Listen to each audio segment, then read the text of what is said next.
وہ بچہ آنے والا ہے، وہ دن قریب آ رہا ہے، اب میں تو جا رہا ہوں، اب کوئی راہب تمہیں نہیں ملے گا، اب جس کے پاس تمہیں جانا ہے وہ کوئی عام انسان نہیں ہے بلکہ اللہ کا نبی بن کے آئے گا جس کا نام محمد ہوگا۔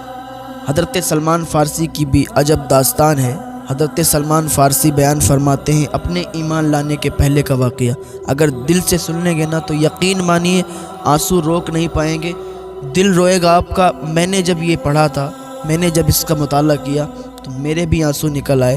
یہ واقعہ حضرت سلمان فارسی بیان فرماتے ہیں اپنے ایمان لانے سے پہلے۔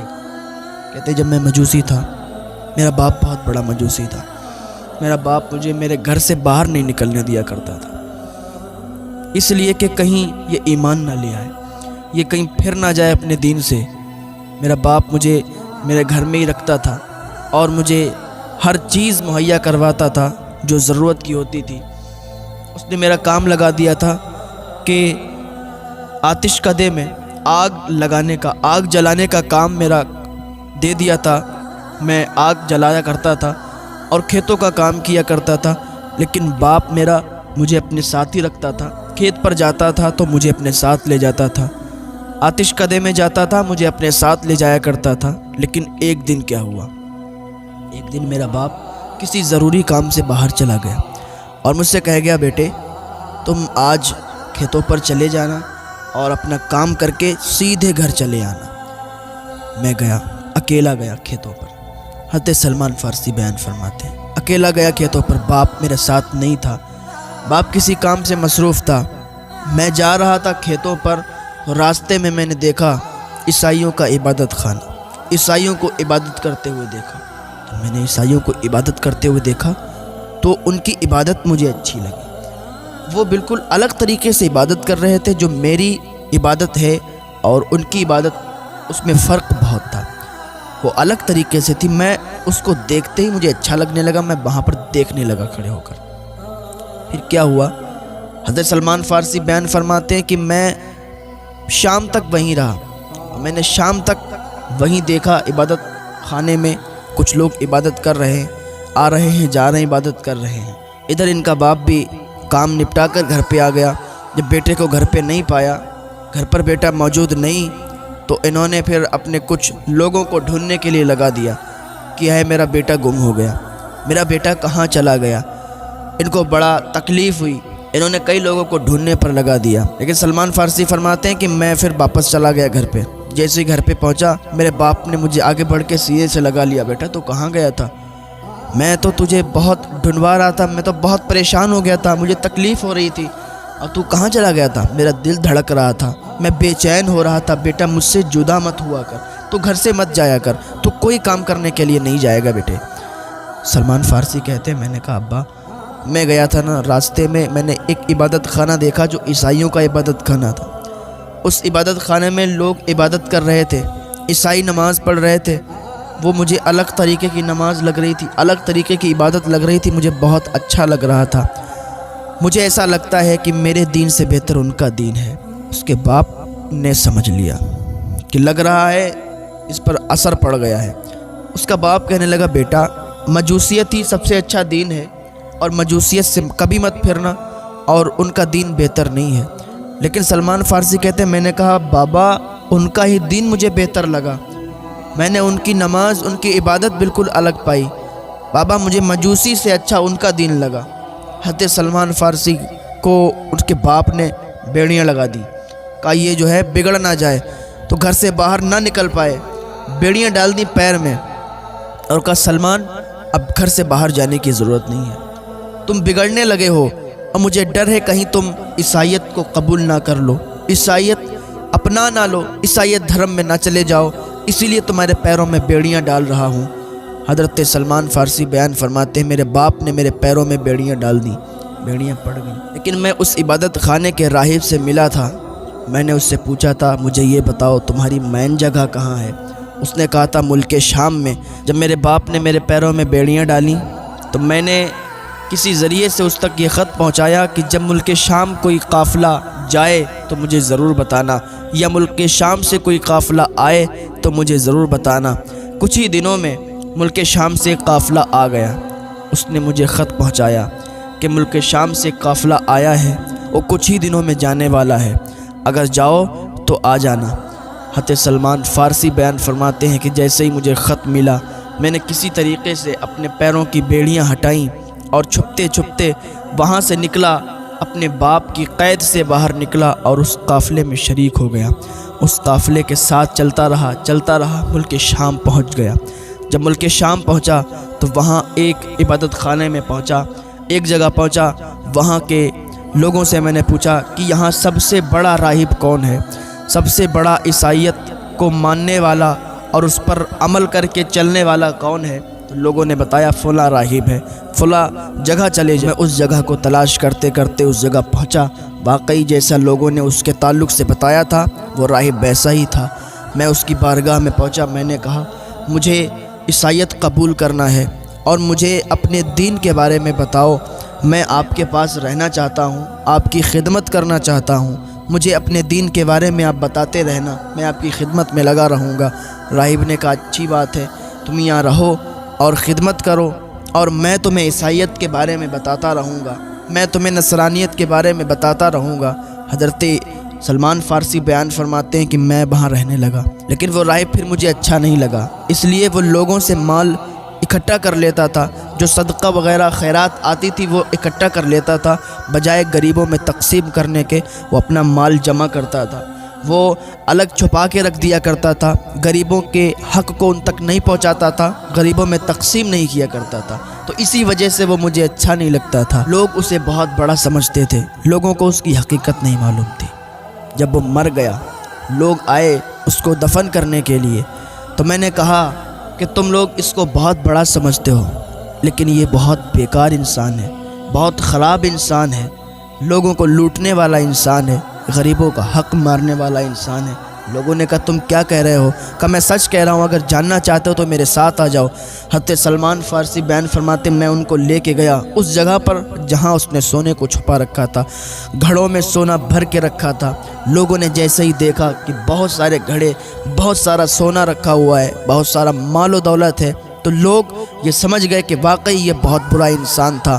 لوگوں نے پھر اسے سولی پر چڑھا دیا، پتھر مار مار کے اس کا جسم چھلنی کر دیا، اور وہ جو مال و دولت تھا وہ غریبوں میں تقسیم کروا دیا۔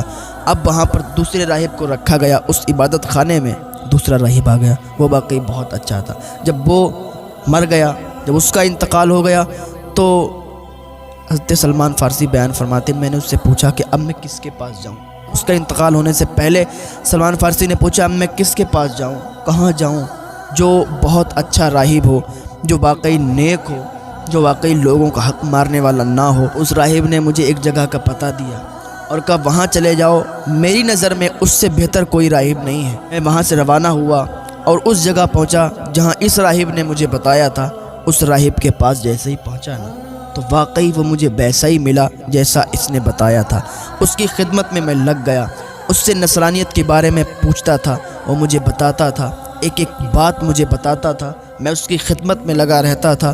ایک دن آیا کہ اس کا بھی انتقال ہونے والا تھا۔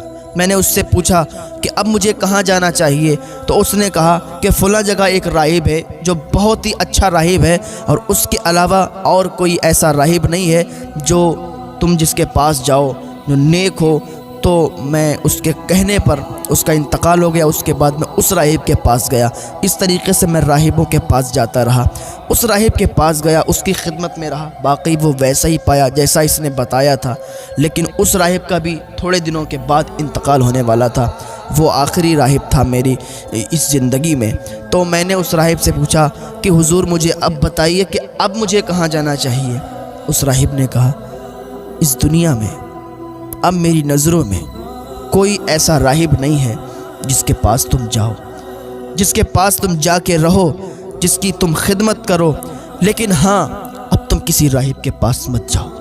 اب تم وقت دیکھو، اب تم ٹائم دیکھو، وہ دن آنے والا ہے، وہ گھڑی آنے والی ہے کہ مدینے میں ایک بچہ پیدا ہوگا، وہ بچہ آنے والا ہے، وہ دن قریب آ رہا ہے۔ اب میں تو جا رہا ہوں، اب کوئی راہب تمہیں نہیں ملے گا، اب جس کے پاس تمہیں جانا ہے وہ کوئی عام انسان نہیں ہے بلکہ اللہ کا نبی بن کے آئے گا جس کا نام محمد ہوگا۔ حضرت سلمان فارسی کہتے ہیں میں نے پوچھا اس کی نشانی تو بتائیے، اس کی نشانی کیا ہوگی؟ وہ راہب کہتا ہے اس کی 3 نشانیاں ہوں گی۔ پہلی نشانی وہ ہے کہ وہ ہدیہ قبول فرمائیں گے، دوسری نشانی وہ ہے وہ صدقے کا کھانا نہیں کھائیں گے، اور تیسری نشانی یہ ہے کہ ان کے دونوں شانوں کے درمیان مہر نبوت ہوگی۔ میرے بیٹے، تم اس رحمت والے نبی صلی اللہ تعالیٰ علیہ وسلم سے ضرور ملاقات کرنا، ضرور ملنا۔ اتنا کہنے کے بعد وہ راہب انتقال کر گیا، وہ راہب بھی اس دنیا سے چلا گیا۔ میں سوچ رہا تھا کہ میں عرب شریف کیسے جاؤں، میرے پاس تو کچھ ایسا سامان نہیں ہے، کچھ ایسا سادھن نہیں ہے، کوئی سواری نہیں ہے، کیسے جاؤں؟ تو مجھے خبر ملی کہ ایک قافلہ عرب شریف جا رہا ہے۔ تو جب میں اس راہب کے پاس رہا کرتا تھا، میں نے رقم تھوڑی جمع کی تھی، تو میں نے کچھ بکریاں اور کچھ گائے لے لی تھی، جانور لے لیے تھے۔ تو میں نے ان جانوروں کو ان قافلے والوں کے حوالے کر دیا کہ اگر تم مجھے عرب شریف لے چلو گے تو یہ جانور، یہ گائے اور بکریاں میں تمہیں دے دوں گا۔ انہوں نے کہا ٹھیک ہے۔ حضرت سلمان فارسی بیان فرماتے ہیں کہ میں نے قافلے والوں کو یہ گائے اور بکریاں دے دیں اور ان کے ساتھ روانہ ہو گیا۔ اب یہ قافلہ چلنے لگا، عرب کی اور جا رہا تھا، لیکن جب وادی قرا میں پہنچے تو قافلے والوں نے مجھ پر ظلم کیا اور مجھے ایک یہودی کے ہاتھ بیچ دیا، مجھے اس کا غلام بنا دیا۔ یہودی مجھے اپنے شہر لے گیا، وہاں میں نے بہت کھجوروں کے درخت دیکھے۔ میں نے سوچا شاید یہی وہ شہر ہے جس کے تعلق سے راہب نے مجھے بتایا تھا۔ چنانچہ میں اس یہودی کے یہاں کام کرتا رہا، اس کا غلام تھا۔ تو ایک دن اس کا چچا زاد بھائی آیا، اس یہودی نے مجھے اپنے چچا زاد بھائی کے ہاتھ بیچ دیا، میں اب اس کا غلام بن گیا۔ چنانچہ وہ اس کا چچا زاد بھائی مجھے لے کر مدینہ منورہ پہنچا۔ اللہ کی قسم جب میں مدینہ منورہ پہنچا میں بہت خوش تھا، میں بہت خوش ہو گیا کہ جس جگہ میں آنا چاہتا تھا آج اس جگہ آ گیا۔ جو نشانیاں مجھے راہب نے بتائی تھی کہ وہاں بہت زیادہ کھجوروں کے درخت ہوں گے اور وہ میں نے وہاں پا لیے۔ اب میں منتظر تھا کہ میرے کانوں میں وہ صدا گونجے کہ اس پاکیزہ ہستی نے مدینہ منورہ کو نوروار کر دیا ہے، اس کی آمد کی خبر سابقہ آسمانی کتب میں دی گئی ہے۔ بالآخر انتظار کی گھڑیاں ختم ہوئیں، میں کھجوروں کے درخت پر چڑھا ہوا تھا، میں کھجوریں توڑ رہا تھا، وہی میرا مالک آیا اور چیختا چیختا کہنے لگا اللہ فلاں قبیلے کو برباد کرے۔ وہ لوگ مقام قبا میں جمع ہیں اور ایک ایسے شخص کا دین قبول کر چکے ہیں جو مکہ سے آیا ہے اور وہ اپنے آپ کو اللہ رب العزت کا نبی کہتا ہے۔ اس قبیلے کے اکثر لوگ اپنے آباء و اجداد کا دین چھوڑ کر ایمان لا چکے ہیں۔ جب میں نے اپنے مالک کے چچا زاد بھائی کی یہ بات سنی تو میں اتنا خوش ہوا، اتنا خوش ہو گیا کہ گویا کہ میں اس کے اوپر گر جاتا، لیکن میں نے اپنے آپ کو سنبھال لیا کہ منزلیں قریب ہیں، اس ذات سے ملنے والے ہیں جس کے تعلق سے راہب نے بتایا تھا۔ وہ ذات آج ایسا لگتا ہے مل جائے گی۔ وہ نیچے اترے۔ حضرت سلمان فارسی کہتے کہ میں نیچے اترا، میں نے اپنے مالک کے چچا زاد بھائی سے کہا ذرا دوبارہ بتانا تم کیا بتا رہے ہو۔ جب میں نے اتنا کہا نا تو اس کو غصہ آ گیا، اس نے ایک تھپڑ مجھے مارا اور کہا اپنے کام سے کام رکھو۔ سلمان فارسی کہتے ہیں میں دل میں تو بڑا خوش تھا کہ لگ رہا ہے وہ گھڑی آنے والی ہے، اس ہستی سے ملنے والا ہوں جس کے تعلق سے راہب نے بتایا تھا۔ بڑے خوش تھے دل میں۔ حضرت سلمان فارسی فرماتے کہ میں نے کچھ رقم جمع کر رکھی تھی، میں اس رقم کو لے کر چپکے سے بازار گیا، بازار سے کچھ کھانے کی چیزیں خریدیں اور خریدنے کے بعد اس نبی کا پتہ ڈھونڈتے ڈھونڈتے اس نبی کی بارگاہ میں چلا گیا اور جانے کے بعد میں نے وہاں پر جا کے اور کہا کہ حضور میں یہ چیزیں لایا ہوں، کھانے کی صدقہ لایا ہوں، اس صدقے کو آپ لے لیں۔ تو حضور صلی اللہ تعالیٰ علیہ وسلم نے صحابہ کرام کو بلایا اور کہا یہ صدقے کی کچھ چیزیں ہیں، یہ لو کھاؤ۔ پھر میں واپس چلا آیا، پھر میں نے کچھ رقم لی اور بازار گیا۔ کچھ دنوں کے بعد بازار گیا، وہاں سے میں نے کچھ چیزیں لیں اور پھر میں ان کی بارگاہ میں حاضر ہوا۔ میں نے کہا حضور یہ میں کچھ چیزیں لایا ہوں آپ کے لیے، آپ کے صحابہ کے لیے، یہ کھا لیجئے۔ حضور صلی اللہ تعالیٰ علیہ وسلم نے صحابہ کو بلایا، خود بھی وہ چیزیں کھائیں اور صحابہ کو بھی کھلائیں۔ حضرت سلمان فارسی کہتے ہیں میری دوسری بھی نشانی پوری ہو گئی۔ کچھ دنوں کے بعد میں جنت البقیع کی طرف جا رہا تھا، دیکھا وہاں پر حضور صلی اللہ تعالیٰ علیہ وسلم تشریف فرما ہیں۔ اب میرے دل میں تو یہ تمنا تھی کہ وہ آخری نشانی پوری ہو جاتی تو میں مطمئن ہو جاتا۔ دو نشانی تو پوری ہو گئیں، آخری نشانی بچی ہے کہ دونوں شانوں کے درمیان مہر نبوت ہے۔ آپ صلی اللہ علیہ وسلم 2 چادریں اوڑھے تھے۔ حضرت سلمان فارسی بیان کرتے ہیں کہ میں حضور صلی اللہ تعالیٰ علیہ وسلم کے قریب گیا اور میں یہ سوچ رہا تھا کہ کاش کوئی ایسی ہوا کا جھونکا آ جائے کہ حضور کی چادریں اڑ جائیں اور جو مہر نبوت دونوں شانوں کے درمیان ہے اس کو میں دیکھ لوں، چوم لوں، حضور کے قدموں پہ گر کے کلمہ پڑھ کے مسلمان ہو جاؤں، کیونکہ آخری یہ نشانی بچی تھی، اس کے بعد وہ پوری نشانیاں پوری ہو جاتی۔